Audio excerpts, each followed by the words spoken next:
Kalau sama anak tiri, anak orang kok sayang banget sih. Tapi anak sendiri nggak dianggap. Ini banyak orang yang pengurus organisasi seperti itu. Sementara anak sendiri diomelin melulu. Nah bagaimana ini sih? Kiai Iman tuh anak sendiri loh. Dia aktivis NU, mati-matian bela NU, pengurus NU. Diserang melulu di medsos. Padahal yang dibicarakan Kiai Iman itu bukan dia kok. Bukan NU kok. Panggil. Berani ya debat gitu loh. Karena namanya catatan itu sampean cari ya tidak mungkin lengkap, tidak mungkin coba. Sekarang ini aneh-aneh diskusinya ya, bantah-bantahnya orang-orang itu semua ini husnuzon. Kita berhusnuzon saja. Yang terpenting buat kita adalah bagaimana memelihara hubungan dengan masyarakat kultural NU, itu lebih penting. Karena kekuatan kita yang paling utama bukan di struktural, tetapi adalah kultural. Demi menyelamatkan NU, ini sowan Buya untuk nyuwun donga, nyuwun pangestu agar perjalanan lancar ngaten. Wonten NU, wonten Nahdlatul Ulama. Nggih. Nah niku beda sangat. Nek saged supados dados Nahdlatul Ulama, ampun NU. Nek NU numpang urip. Muktamar luar biasa Nahdlatul Ulama ternyata bukan sekedar isu. Ya, muktamar luar biasa tetap akan digelar pasca pra-muktamar luar biasa pertengahan Oktober nanti rampung. Muktamar luar biasa NU merupakan jalan terakhir untuk menyelamatkan kembali marwah organisasi yang saat ini diisi oleh oknum elit dengan kepentingan pribadi di dalam PBNU. Pernyataan ini ditegaskan Ketua Presidium Penyelamat Organisasi dan MLBNU Kiai Haji Abdus Salam Sohib di Ponpes Mambaul Ma'arif Denanyar Kabupaten Jombang. Ngurusin nyamuk saja kita harus datangkan meriam misalnya. Itu kan tidak perlu gitu ya. Karena ini juga soal wibawa dari jamiah juga. Omongan tentang MLBNU ini kan bukan dari kemarin, tapi sudah agak lama. Apa sulitnya PBNU memanggil anak-anaknya berbicara dari hati ke hati? Panggil Kiai Imad, apa maunya? Kalau maunya misalnya bertemu dengan Robito Alawiyah, pertemukan. Ini enggak, diserang terus. Itulah sebabnya ketika sekarang ini katanya rame-rame di medsos ada buku yang meragukan silsilah Ba'al. Tahu betul Ba'al ini silsilah dari Rasulullah SAW. Ada yang mengatakan karena tidak ada catatan selama 400 tahun. Ketika sudah banyak di mana-mana, tokoh-tokoh NU bicara, kiai-kiai NU bicara, mulai dari yang kampung sampai yang kota, mulai yang muda sampai yang tua, bicara semua. Tapi PBNU malah seenaknya betul mengatakan itu adalah penghinaan. Duh, ini kajian. Dan kajian itu berangkat dari analisa beberapa perilaku manusia, perilaku mereka yang dianggap rasa-rasanya perlu dikaji ulang kebenarannya. Sebagai keluarga, merasakan keprihatinan, menyaksikan fenomena yang terjadi di keluarga besar Nahdlatul Ulama, dan itu terjadi bukan antara NU dengan luar NU, tapi sesama NU, lebih konkretnya antara pengurus besar Nahdlatul Ulama dengan warga NU yang lain. Masalah polemik nasab, habaib, ya setahun lah diangkat ke permukaan oleh teman-teman. Ada Kiai Haji Imaduddin Usman Al-Bantani, ada Tubagus Nur Fadil, ada Kanjeng Raden Temenggung Wirahadiningrat atau Gus Fakih, ada juga Gus Fuad, dan beratus ulama lain yang sudah turut berbicara tentang masalah ini. Dan tidak usah ngomong banyak-banyak daripada kualat. Karena kita ini yang penting jangan sampai kualat. Kalau sudah kualat itu apa-apa salah kedaden. Kondisi niki kedah diselamatkan loh ya. Kedah diselamatkan. Insya Allah kita selamatkan semuanya. Jangan ada apa-apa, jangan cocok. Nanti pelan-pelan nanti insya Allah tahu perbedaan. Iya tuh, ayam negeri dengan ayam kampung beda kan? Nah, kalau Nahdlatul Ulama itu ayam kampung. Saking gembira dan bahagianya kita sampai terharu atas doa, restu dan dukungan ulama besar kita, Paku Bumi Nusantara dan Mufti Madzhab Syafi'i, yakni Abuya Muhtadi Dimyati Cidahu. Doa dan dukungan beliau ini merupakan support penuh untuk organisasi perjuangan Wali Songo Indonesia dan Laskar Sabilillah yang dipimpin oleh Syarif Abbas atau Kiai Haji Muhammad Abbas bin Yakhsi Al-Husaini yang merupakan panglima tertinggi Laskar Sabilillah, dan beliau berjumpa langsung dengan Abuya untuk menerima dukungan ini. Termasuk juga yang terpenting ini merupakan dukungan terhadap kajian Kiai Haji Imaduddin Utsman Al-Bantani yang menegaskan bahwasanya nasab Bani Ba'alwi yang disambungkan kepada Rasulullah Sallallahu Alaihi Wasallam adalah batil. Sudah sekian lama, bertahun-tahun, berpuluh tahun, as-sawadul azam min ulama'ina meyakini bahwa para habaib ini memang memiliki silsilah yang sambung kepada Rasulullah Sallallahu Alaihi Wasallam. Mari kita ikut saja, gak usah nyari catatan. Tahun lalu terjadi di Surabaya, Sidoarjo kan, kalau nggak salah itu ada pengurusnya yang kemudian PLT-nya diganti itu. Saya sempat ngomong, ini Surabaya loh, ingat lahirnya NU itu di Surabaya, hari ini Jawa Timur. Nanti orang akan melihat, memang sekarang pengurusnya orang mana? Bahaya itu kalau seperti itu. Ini di tempat lahirnya loh, PWNU Jawa Timur. Struktural bisa diciptakan oleh siapa saja, struktural boleh ada desain, tetapi yang terpenting adalah bagaimana kultural NU tetap bersatu bersama-sama. Saya tahu ini nggak akan didengarkan, tapi tahukah kalian semua, ini suara hampir semua warga NU hari ini. Hampir semua warga NU yang sadar betul melihat orang tuanya dikuyok-kuyok anak-anak kecil, karena memang ada yang kurang bijaksana. Siapa yang bermain itu saya tahu.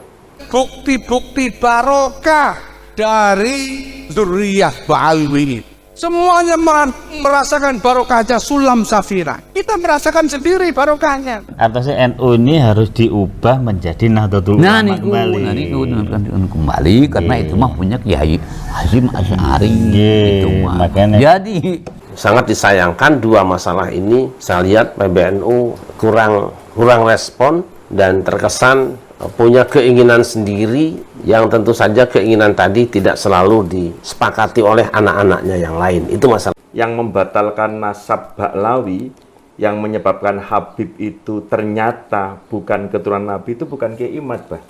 Tetapi ini bukan urusan Kiai Imad dengan Kiai-Kiai Indonesia, wong dia orang Indonesia. Nah. Ini adalah urusan Kiai Imad dan teman-teman yang Indonesia dengan Ba'alwi. Yang kebetulan ditakdirkan Allah sebagai marga Yaman, dari Yaman. Biarkan yang merasa dirugikan, yang melawan, yang menghadapi. Jangan bawa-bawa. Kenapa status kenasaban kok dipermasalahkan? Mbok uwis, sudah hentikan. Toh kalian bukan Habib, Anda bukan Ba'lawi. Kenapa ngurusin nasabnya Habib? Kenapa ngurusin nasabnya Ba'lawi? Lah ini kan semua orang-orang awam, saya sini kan orang awam, mau nonton. Sing bener jane sing endi? Iya. Jane malaikat udah kesel banget nih.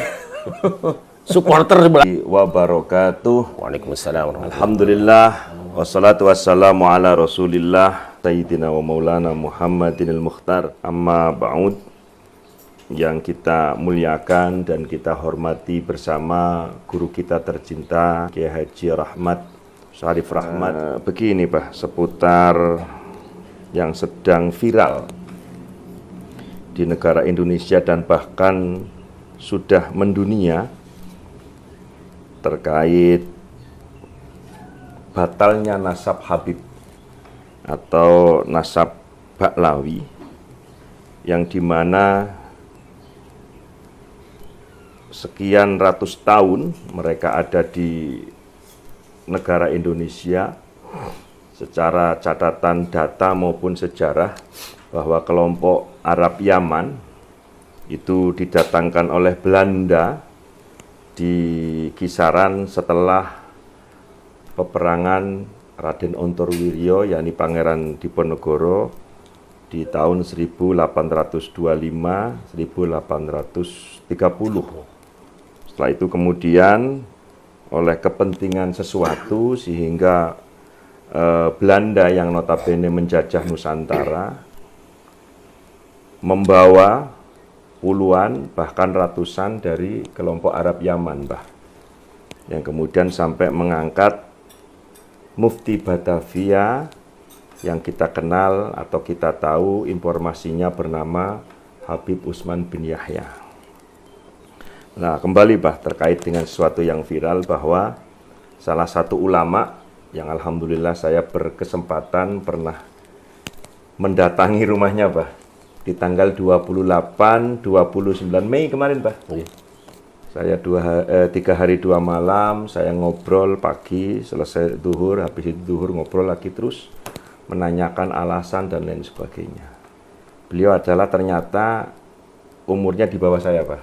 Beliau kelahiran 1976, sementara saya 1974. Beliau adalah Kiai Haji Maduddin, putra Banten asli, dari keluarga Bani Utsman, dan terah ke atasnya yang saya tahu dan masyarakat kasih info ke saya adalah masih keturunan daripada Eyang Ciliwulung, Pak, yang ikut bersama Pangeran atau Ki Ageng Tirtayasa. Beliau memberikan informasi ke saya, mendirikan pondok pesantren yang bernama Nahdlatul Ulum, itu di tahun 2002, Pak. Sampai kemarin saya ke sana bulan Mei itu santrinya tercatat kisaran antara 800 sekian putra-putri, MTS dan SMA atau aliyah. Beliau juga ada karya kitab yang berbahasa Arab, kurang lebih 20 judul kitab, dan yang berbahasa Indonesia kurang lebih 6 atau 8 buku. Nah, beliau Kiai Haji Maduddin Utsman itu memberikan informasi kepada publik lewat catatan, tulisan, kemudian video, dan juga pengajian-pengajian di beberapa titik di Indonesia yang menjelaskan sesuai dengan data yang beliau miliki, sesuai informasi yang beliau peroleh bahwa Ba'lawi atau Habib itu bukan cucu Nabi Muhammad SAW. Artinya menurut perspektif saya bahwa yang membatalkan nasab Ba'lawi, yang menyebabkan Habib itu ternyata bukan keturunan Nabi itu bukan Kiai Imad, tetapi datanya, Pak. Nah, bentar ya, siapa? Agak sabar dikit. Sambil nunggu Abah.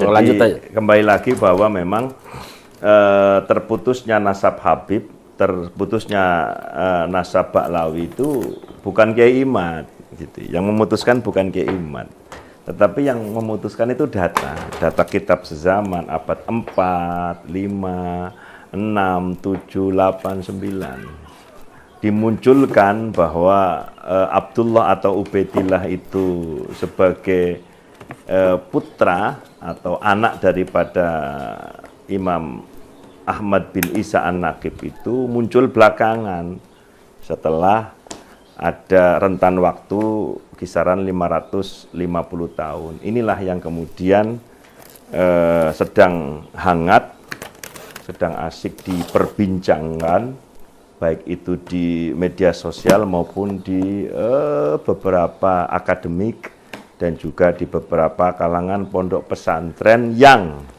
peduli, yang memahami bahwa informasi yang disampaikan oleh Kiai Haji Maduddin Utsman itu adalah wilayah perspektif keilmuan, atau bahasa mudahnya itu adalah khazanah keilmuan yang mestinya sebagai orang yang meyakini bahwa al-ilmu ma yang kasyifu bihil matlub, mestinya jangan kemudian menyepelekan, menghinakan baik kepada si pembawa ilmu atau kepada ilmunya. Hadapi secara gentle, ilmu dengan ilmu, narasi dengan narasi, jangan kemudian malah ilmu dibalas dengan persekusi.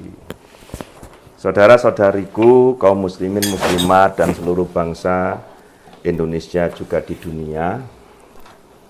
Jadi perlu saya ulang, yang membatalkan nasab Habib, yang membatalkan nasab Ba'lawi itu bukan Kiai Haji Maduddin, tetapi Ba'lawi atau Habib itu terbantahkan atau bukan cucu baginda Rasulullah Shallallahu Alaihi Wasallam yang membatalkan itu datanya, informasinya tidak ada.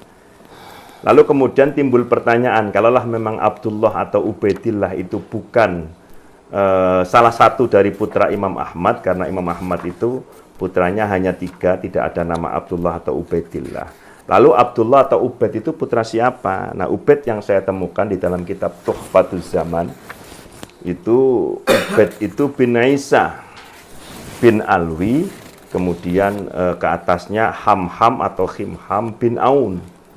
Artinya ini adalah catatan sejarah dari Bani Ahdal. Dan sampai dengan hari ini kami meyakini bahwa Bani Ahdal yang dimaksud adalah bukan dzurriyyah, bukan cucu Rasulullah Shallallahu Alaihi Wasallam. Yang mestinya kemudian tentu publik bertanya-tanya, kenapa status kenasaban kok dipermasalahkan? Mbok uwis, sudah hentikan. Toh kalian bukan Habib, Anda bukan Baklawi. Kenapa ngurusin nasabnya Habib? Kenapa ngurusin nasabnya Baklawi? Ya boleh sajalah kalian berkomentar untuk itu, tetapi perlu dipahami kenapa kemudian ada pihak yang perlu meluruskan, perlu menjelaskan, karena berkaitan dengan sosok yang kita semua umat Islam sedunia menjunjung tinggi, yakni orang yang bernama Muhammad putra Abdullah, yang kami yakini sebagai umat Islam beliau adalah Rasulullah Shallallahu Alaihi Wasallam, sang pembawa wahyu, yakni kitab suci Al-Quran. Jadi andaikan kelompok yang mengaku bernasab tidak ke Rasulullah, mungkin yang di luar kelompok ini akan membiarkan saja. Aku ini nasabnya Mak Lampir misalkan, yus kono. Aku nasabe Grandong, yo Pak Ora, kan begitu. Lah ini berkaitan dengan nama besar, juga kemuliaan baginda Rasulullah Shallallahu Alaihi Wasallam. Pada kesempatan yang berbahagia ini, saya ingin mencoba mendapatkan informasi dari Abah Syarif Rahmat,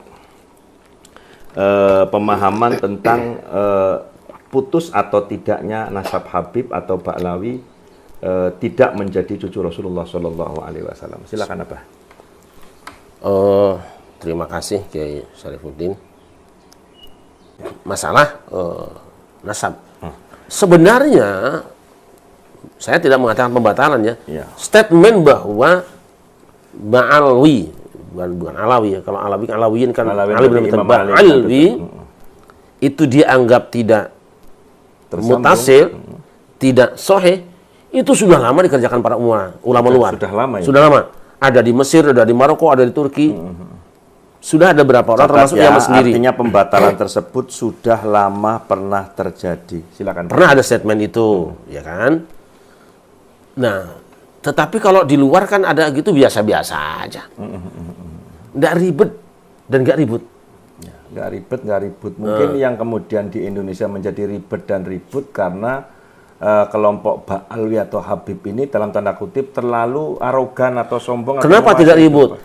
Karena persoalan nasab di negeri-negeri Timur Tengah itu tidak berpengaruh kepada satu, penghormatan, dua, ekonomi, tidak ada pengaruhnya. Yang ketiga, kekuasaan. Ya, itu ngos. Mereka menghargai ilmu. Juga misalnya, apakah nasab dzurriyyah Rasulullah perempuan itu bisa diterima? Terputus. Iya. Itu Syekh Ali Jum'ah mengatakan tidak terputus. Asy-syaraf ya. Tetap bisa dia mendapat syaraf kemuliaan di situ. Ada tulisannya, saya dikirim sama anak saya kemarin. Nah, tidak ribut kok. Tetapi memang ke Indonesia, karena sedang euforia, sedang rame-ramenya, bagaimana teman-teman kita para habaib itu dibedakan dengan para ulama. Bahkan ada pernyataan para ulama itu 70 kiai yang alim lebih rendah daripada Habib yang gila misalnya. Itu mengundang kontra pemikiran. Apa iya? Nah, Kiai Haji Imaduddin Utsman itu mungkin satu di antara sekian puluh ribu manusia yang mempertanyakan dalam hatinya. Ya. Dan beliau siap turun mewakili perasaan orang banyak. Mewakili perasaan Iya, ya, Pak. boleh panjenengan tanya kiai-kiai kampung semua. Ada qori internasional sedang baca Quran, sedang manggung. Karena datang seorang habib suruh berhenti dulu. Turun beliau. Nah, kondisi ini ya sebetulnya salah masyarakat juga. Kita tidak menyalahkan siapa-siapa karena tidak paham. Nah, beliau mewakili mungkin puluhan ribu manusia yang sudah punya rasa kok yang ini. Opo tenang iki putune Kanjeng Nabi kan begitu. Rasa-rasanya tidak. Cuma ketika untuk berpendapat, mengemukakan sampai kemudian yang dilakukan oleh Kiai Imad, mungkin orang itu tidak semuanya ada memiliki keberanian yang sebagaimana Kiai Imad, kan begitu, Pak. Nah, Kiai Imad itu seorang peneliti. Apa yang pernah dikemukakan para tokoh di luar itu dia baca dan dikaji ulang, dikumpulkan referensinya, bukan satu referensi loh. Betul, Pak. Dikaji ulang. Jadi apa yang beliau tulis, apa yang beliau sampaikan bertanggung jawab menurut kaidah ilmiah. Gitu loh. Ada kritik kalau memang tulisan lawan tulisan. Narasi lawan narasi, statement lawan statement, itu loh. Jadi ini sebenarnya yang dilakukan oleh Kiai Imad dan teman-teman semua, kan mereka berkumpul ya. Itu di belakang beliau banyak sekali ulama yang sependapat, sepikiran kan. Tapi memang harus ada satu yang memang kalau sholat yang ngimami sholat lah. Ada muazzinnya gitu loh, ya kan, ada muazzinnya juga. Ya gitu. Kebetulan beliau yang tampil ke depan dengan segala argumennya, ya kita terima sebagai sebuah fakta. Bahwa nanti misalnya, kalau sekarang kan sudah dianggap sebagai nasabnya batal kan, ya amalkan saja itu. Kalau satu saat terbukti bahwa nasabnya tidak batal, amalkan juga itu. Ya kan? Karena kita harus mengamalkan yang sahih dari Rasulullah. Nah, apakah salat ini sahih atau tidak kan kita kelihatan dari situ. Baik, Pak, artinya gini, dari apa yang sudah Pak sampaikan terkait Ba'alwi, atau Baklawi lah. Itu meyakini beliau itu punya datuk, Pak. Namanya Abdullah atau Ubaid. Yang kemudian terdeteksi oleh salah satu sumber kitab di abad 9 atau 10, Pak. Sementara di kitab-kitab tua 4, 5, 6, 7, 8, 9 ini Imam Ahmad bin Isa An-Nagib itu putranya hanya 3, Pak. yakni Abu Ja'far, Ali dan Husain, atau Muhammad, Ali dan Husain. Sementara tidak ada nama Abdullah atau Ubaidillah.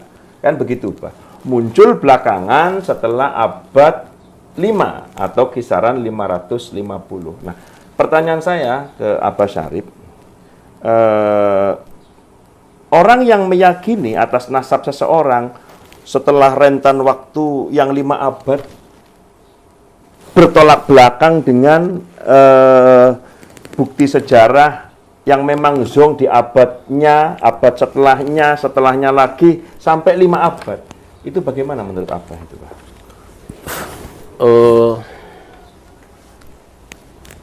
Sepeninggal Nabi Isa. Sepeninggal Nabi Isa, baik. Atau setelah kepergian Nabi Isa. Korek, Kang. Korek. Karena nanti ada pendapat yang mengatakan bahwa Nabi Isa pergi ke langit lah.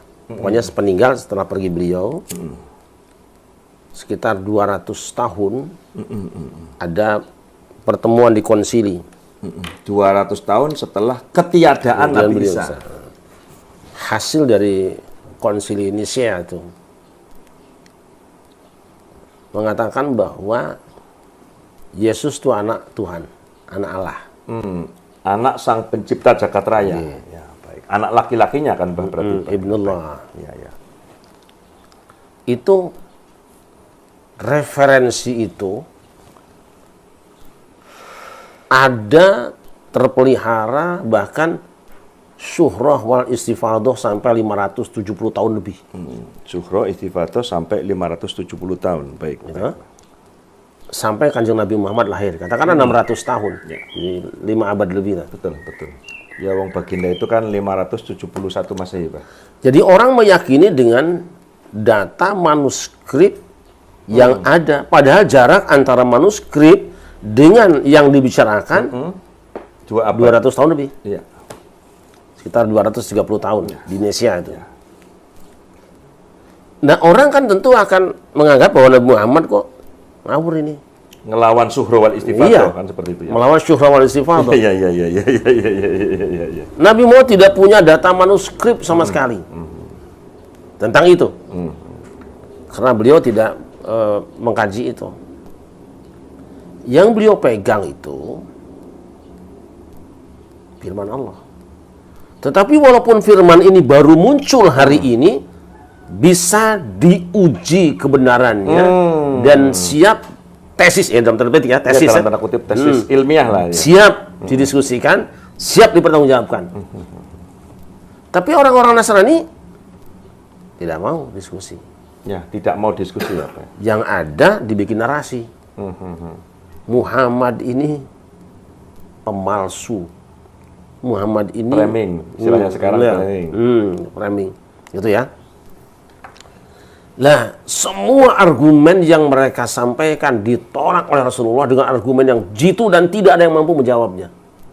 Tidak ada yang mampu. Saya berkata begini.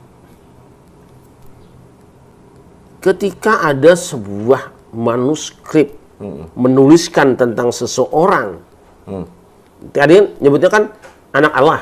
Ya. Padahal Nabi Isa anak Maryam kan? Betul. Itu kan pemalsuan nasab nih. Betul. Ini penting banget itu. Dikritik oleh Muhammad, jangan kita ikut seperti orang Nasrani. Coba dengarkan pendapatnya. Coba dengarkan argumennya, alasannya. Gitu. Ternyata di kalangan mereka sendiri dulu pernah terjadi perbedaan pendapat di internal umatnya Nabi Isa, ya kan? Pernah. Apakah yang disalib itu benar-benar Nabi Isa atau orang yang diserupakan dengan Isa? Dijawab oleh Al-Quran, wa ma qataluhu wa ma salabuhu walakin syubbiha lahum. Loh, kok begitu bisa tahu dari mana? Ayo kita telisik secara ilmiah. Dan itu ada data pendukung nanti dalam Injil Barnabas, bahkan Yohanes juga, di Yohanes ada. Di kitab Yohanes itu kan Matius, Markus, Lukas, Yohanes. Ya kan? Di kitab Yohanes ada mengisyaratkan, cuma nggak lengkap. Yang lengkapnya di Injil Barnabas, yang Injil yang pernah dilarang itu. Injil sesat katanya. Nah itulah ya kan, suka menggambarkan menyesatkan manuskrip orang tuh begitu, menyesatkan tulisan orang tuh begitu. Karena ya. tidak sependapat, Udah gampang aja, pokoknya larang aja deh. Sesat istilah dulu. Jadi dulu udah ngomong. Iya, sekarang dibilang Imad Dajjal, pendukung Imad berarti Ad-Dajjalia kan seperti itu. Pak. Jangan dibaca bukunya, itu kata orang Nasrani dulu. Jangan dibaca itu. Jadi melarang bacaan tulisan orang yang berbeda dengan dirinya sendiri sudah biasa dari dulu. Nah, begitu dilihat di dalam, ini kan belakangan orang meneliti. Ternyata benar ya. Ini buku yang dilarang dibaca itu sekian abad lamanya. Begitu kita, pantesan dilarang, menohok. Ya, merugikan mereka, Pak. Nah, Quran hanya mengatakan walakin syubbiha lahum, diserupakan pada mereka. Nanti tafsirnya apa? Macam-macam nanti kita bahas dalam tafsir lain lah. Tapi ketika kita membaca kitab Injil Barnabas, kita menemukan bahwa ketika Yudas Iskariot dengan pasukannya itu kan diupain, orang bayaran, gitu kan, ditugaskan untuk menangkap Yesus, sampai di satu rumah, Yesus ada di situ. Yudas bertanya, di manakah Yesus? Akulah itu, pingsan. Akulah itu. Pingsan semua. Yudas Iskariot pingsan, jamaahnya juga pingsan semua. Nah, saat pingsan itulah kemudian dua malaikat mengangkat Nabi Isa terbang ke langit lewat jendela pintu belakang. Nah, setelah itu tiba-tiba Yudas berubah menjadi persis Yesus, mulai dari fisiknya sampai suaranya. Begitu bangun, nggak ada babi bu, pasukan tadi tangkap Yudas. Ini nih Isa ini. Loh, kalian ini gila, aku nih Yudas. Jangan banyak ngomong, kamu Yesus nih. Dibuka, telanjangin, diludahin mukanya, dan terakhir disalib. Itu menurut kitab Injil Barnabas. Tapi kalau di Yohanes nggak lengkap. Cuma ketika mengatakan akulah itu Yesusnya, Yesus itu akulah. Maka mereka pun rebah ke tanah. Pingsan berarti kan. Nah, kalimat rebah itu yang perlu dikritisi. Sebab ketika disebut dengan rebah ke tanah akan berbeda pikiran kita, seakan-akan mereka masih normal semuanya, padahal sudah kelenger semua gitu loh. Nah, seperti itu ya. Subyahum. Walakin subbihalahum. Diangkat, kemudian si Yudas disalib. Nah, ada yang menarik. Ini pendukung. Bukti bahwa itu bukan Yesus yang disalib, pernyataannya dia. Ya kan? Eli, Eli lama sabaktani. Tuhan, Tuhan, kenapa kau tinggalkan aku? Ya, Eli lama sabaktani. Tidak mungkin bisa mengatakan itu. Ya. Apalagi dia diangkat Tuhan kan? Betul. Kalau mereka menganggap Yesus Tuhan, sedangkan Yesus pergi, dia disalib sendirian. Tidak ada yang menolong. Ketika mengatakan Eli, Eli lama sabaktani, berarti dia tahu bahwa itu dia bukan Yesus. Ya. Dia memang Yudas Iskariot. Argumen ini tidak bisa ditolak oleh siapapun. Tidak bisa. Itu belum yang lainnya. Nah, jadi saya ingin mengingatkan kita, tidak usah berkecil hati bahwa ilmu itu tetap ilmu. Ya. Bahwa ada orang yang tidak cinta ilmu lain masalah. Tapi kita belajar dari sejarah, jangan kita ikut-ikut orang Nasrani yang menutup diri dengan kebenaran yang berbeda dengan apa yang kita yakini selama ini. Gitu loh. Nah itu bayangkan, 500 tahun lebih, hanya beberapa orang yang selamat lah ya kan. 500 tahun lebih diyakini bahwa Isa bin Maryam, bin Allah. Coba ini, bayangin aja. Itu kan pemasukan silsilah, pemasukan nasab. Begitu Muhammad datang, goncang, biasa saja. Nah bahwa kemudian mayoritas orang tetap bertahan dengan keyakinannya bahwa Yesus yang disalib adalah tapi, putra Allah yang monggo. Dan memang di saat zaman Rasul hendak wafat, ketika khutbah wada itu kan di beberapa keterangan kitab termasuk karya fenomenal Syekh Abdul Wahab Asy-Sya'rani, jumlah sahabat waktu itu 124.000. Saya kadang berpikir begini, Pak. Baginda dengan sahabatnya atau pasukannya yang sejumlah 124.000, tentunya yang non Muhammadiyah, yakni yang beragama ajaran Nabi Muhammad, tentunya kan lebih banyak, Pak. Apakah itu kemudian menjadi tolak ukur gagalnya dakwah Nabi? Tidak. Artinya sedikitnya pengikut Nabi Muhammad tidak lantas kita justice bahwa dakwah Nabi Muhammad SAW gagal, termasuk uraian tadi dari Romo Yai Syarif tentang uji bahwa meyakinkan kepada umat, kepada sahabat Nabi di zaman itu bahwa Isa itu bukan putra Tuhan, bukan putra Allah, tetapi putra Ibu Maryam, kan begitu, Pak? Padahal sudah syuhrah wal istifadah di mana-mana. Orang mengatakan Isa bin Maryam. Itu kan karena apa? Karena konsili, karena ada dukungan kekuasaan, orang yang kuat membuat itu masyhur. Iya kan? Begitu ada orang dianggap orang kecil, bilang, oh, kamu siapa? Ini ulama-ulama dulu sudah dan artinya kemudian ketika Baginda bernarasi menyampaikan tentang di mana beliau mengungkap dusta, mengungkap kebohongan, termasuk klaim-klaim yang tidak benar oleh Nabi diluruskan, konsekuensinya Baginda Nabi di-framing, dibully, dicaci maki, dianggap sesat, kafir, bahkan diusir dan mau dieksekusi, kan begitu, Pak?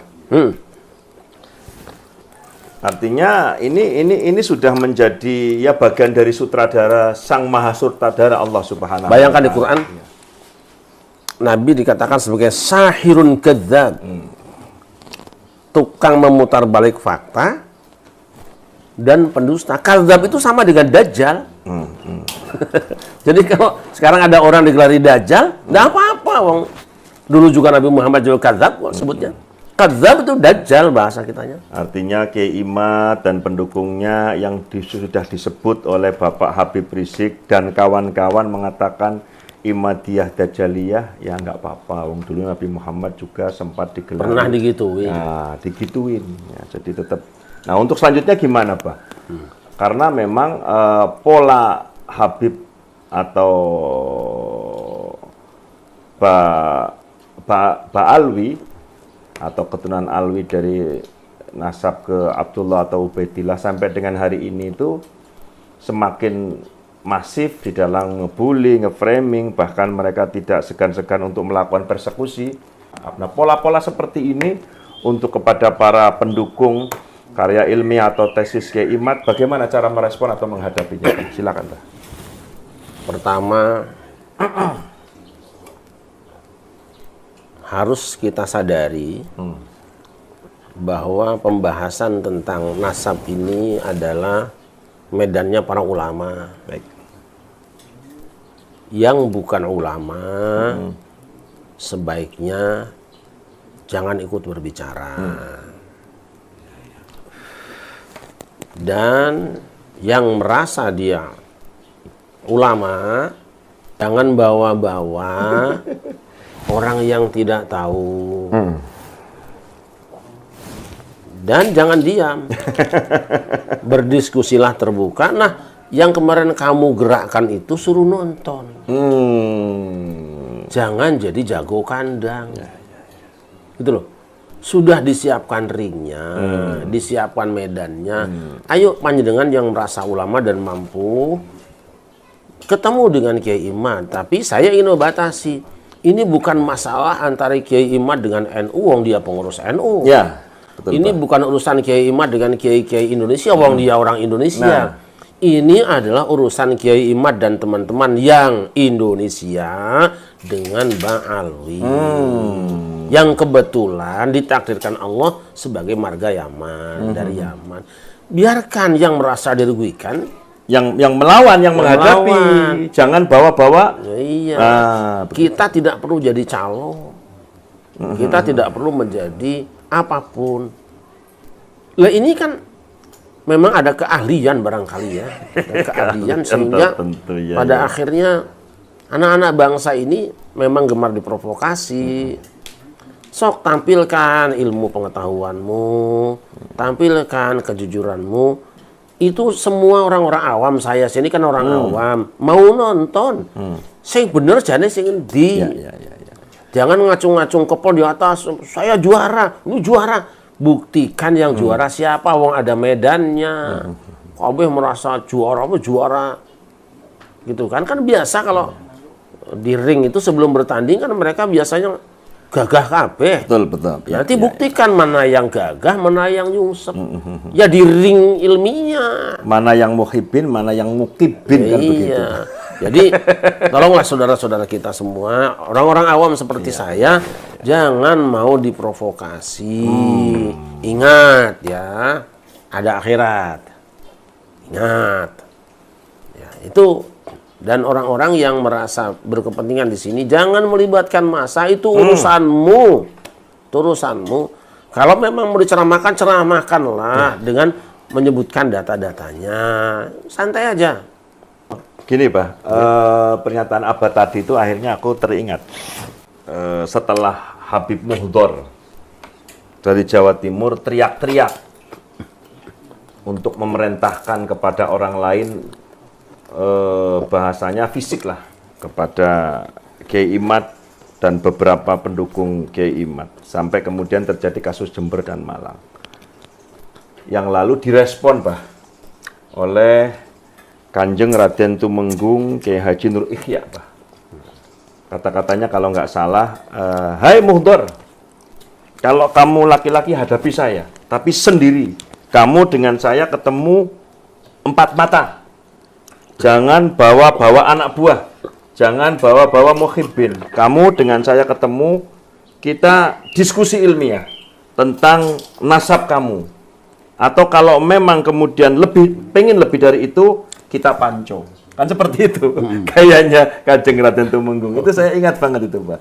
Artinya hal yang seperti dilakukan oleh Pak Muhdor itu mestinya nggak perlu ya, Pak ya? Tidak perlu. Tidak mencerminkan akhlak Rasulullah. Nah, kemudian saya juga pesan kepada Kiai Imad CS. Tetap ikut Rasulullah. Apa? Amin. Ma bu'istu la'anan innama bu'istu da'iyan wa rahmatan. Ketika dicaci maki, dilempari batu, tayu onta berdarah-darah, pegang itu. Jane malaikat udah kesel banget nih. Supporter di belakang udah kesel banget, timpuk lo pakai gunung. Tapi sebagai seorang tokoh, aku tidak diutus sebagai tukang kutuk. Ya. Kan nggak boleh. Ya, betul, Pak. Matikan rizkinya, anaknya. Nggak. Rasul bisa kan? Ya Allah, orang-orang ini putuskan rizkinya, kasih penyakit selama-lamanya, nggak ada obatnya. Ada bisa. ya, Pak? Yang ngomong kayak gitu ada ya, Pak ya? Ini misal. Misalnya. Ya. Tapi Rasul tidak mau melakukan itu. Betul, Pak. Ya? Aku diutus bukan untuk sebagai tukang laknat, tukang kutuk. Innama bu'istu, aku ini ditugaskan Allah, diturunkan ke tengah masyarakat, da'iyan, menyeru ini loh yang benar, jangan di situ, jangan kayak gitu. Yang kedua, warahmatan. Dan aku datang sebagai wujud kasih sayang. Tetap asih, itu tolong pegang. Terus, kalau kita mau wiridan apa? Kan kita sering baca doa, mazikhum kula muwazzaq, jangan. Jangan. Badid syamlahum, jangan. Tetap ikut Nabi. Harrik jam'ahum. Ikut Nabi. Allahumma hdi qaumi fa innahum la ya'lamun. Ya Allah, tuh orang-orang yang tadi membuli saya, orang-orang yang menolak saya, mencaci maki saya, bimbing mereka. Wong nggak ngerti. Dia hanya korban provokasi. Terus satu lagi, Allahumma ighfir li qaumi fa innahum la ya'lamun. Ya Allah, dosa mereka mohon ampunilah. Coba bayangkan kalau Rasul waktu itu bertindak kasar seperti yang kita lakukan selama ini, membuli orang, mencaci maki orang, mengutuk orang, mungkin Islam nggak sampai di sini. Kebenaran ini tetap disampaikan mengacu kepada cara-cara Rasulullah. Biarkan saja, biasa saja seperti itu. Jadi pesan saya, tetap dengan bahasa yang baik, bahasa ilmu. Kan Allahumma hdi. Ya Allah bimbing, beri petunjuk. Berarti kan saya al-hadi juga, yang difungsikan sebagai pembawa petunjuk. Gitu loh. Sampaikan petunjuk itu. Sabar semuanya. Dan pada saudara-saudara saya, kita diberi akal dan hati, fungsikanlah. Difungsikan, jangan dianggurkan. Sebab itu yang membedakan kita dengan hewan. Kalau cuma berantem, ngamuk, hewan kerjaannya tiap hari itu. Kawin di mana-mana ketemu babonnya, itu kerjaannya hewan. Gak peduli itu bini siapa. Itu kerjaan hewan, bisa semua hewan.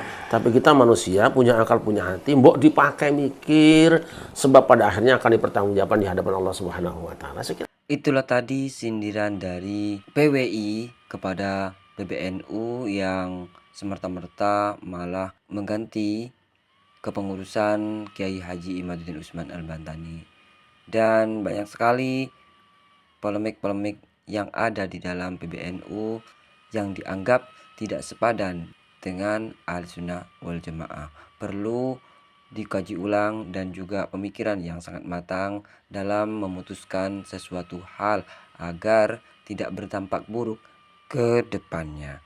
Bagaimana menurut pendapat teman-teman semua? Silahkan lanjut di kolom komentar. Terima kasih sudah selalu support channel ini.